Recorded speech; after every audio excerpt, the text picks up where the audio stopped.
నీ తోడు నాకుండగా ఒంటరిని కానన్నాడు. నీ తోడు నాకుండగా ఒంటరిని కానన్నాడు. యేసయ్యా నా యేసయ్యా, యేసయ్యా నా యేసయ్యా, ఆదరణ కర్తవు అనాథునిగా విడువవు. స్తోత్రం, హల్లెలూయా. ఏ మనసు కలిగి ఉండాలి చెప్పండి? ఆదరించే మనసు కలిగి ఉండాలి మనం.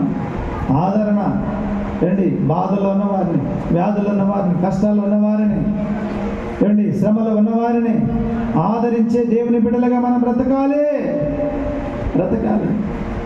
నేను ఒక తమ్ముడిని పలకరించడానికి వెళ్ళాను. నాతో కొంతమంది బిడ్డలు వచ్చారు. తనకు చిన్న ఇన్సిడెంట్ జరిగింది. వెళ్దామని చెప్పేసి అనుకుంటున్నాం. కార్యక్రమాలను బట్టి, పనులను బట్టి వెళ్ళలేకపోయాం. నిన్న దినాలు వెళ్ళడానికి దేవుడు కృపనిచ్చాడు. వెళితే ఆ తమ్ముడు ఏమంటున్నాడంటే, వందనాలు చెప్పి, అయ్యగారు, మాస్టర్ గారు, మీరు ఇంత దూరము నన్ను పలకరించడానికి వచ్చినందుకు నాకు చాలా సంతోషంగా ఉందండి అని చెప్పి అంటున్నాడు. స్తోత్రం కలుగును గాక. మనం అతనికి ఇచ్చింది ఏమీ లేదు. ఆదరణ నాకంటూ ఎవరు లేరు అనే మనసు కాకుండా దేవుని బిడ్డలారా గమనించండి. ఇది చాలా అద్భుతమైన ఘట్టం విశ్వాస జీవితంలో. ఒకరిని ఆదరించుకోండి అని చెప్పి బైబిల్ గ్రంథంలో రాయబడింది. ఏదో గొప్ప సంగతి జరిగినప్పుడు కాదు, చిన్న సమస్య వచ్చినా నువ్వు వెళ్ళి ఆదరణ మాటలు చెప్పి ఆదరించి, ఒకవేళ సహాయం చేయగలిగేది ఏదైనా ఉంటే సహాయం చేసి నువ్వు 2 మాటలు ప్రార్థన చేసేస్తే ఆ బిడ్డ పొందిన ఆదరణ 100 మందికి చెప్పుకుంటాడు. స్తోత్రం కలుగును గాక.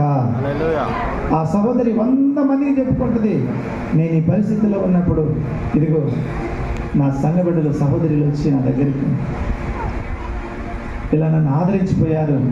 ఆ మాటల ద్వారా నా జీవితం ధన్యమైపోయిందని చెప్పి 100 మందికి చెప్పుకుంటుంది. అంటే సంఘ బిడ్డదంటే ఎంత గొప్ప ఆదరణ దొరికిద్దని చెప్పి ఇంకా అనేక మంది ఈ ఆదరణ లేని వారు ఆదరణ కొరకు నీ దగ్గరికి వచ్చే అవకాశం దేవుడు కల్పిస్తాడు. స్తోత్రం కలుగును గాక. ఆదరణ ఉండాలంటే ఎప్పుడు మన కుటుంబం మనం కింద పడుతూ లేస్తే ఇంకా మనమే జారి పడుతూ ఇంకా మనమే గందరగోళం అవుతుంటే నువ్వు ఎవరిని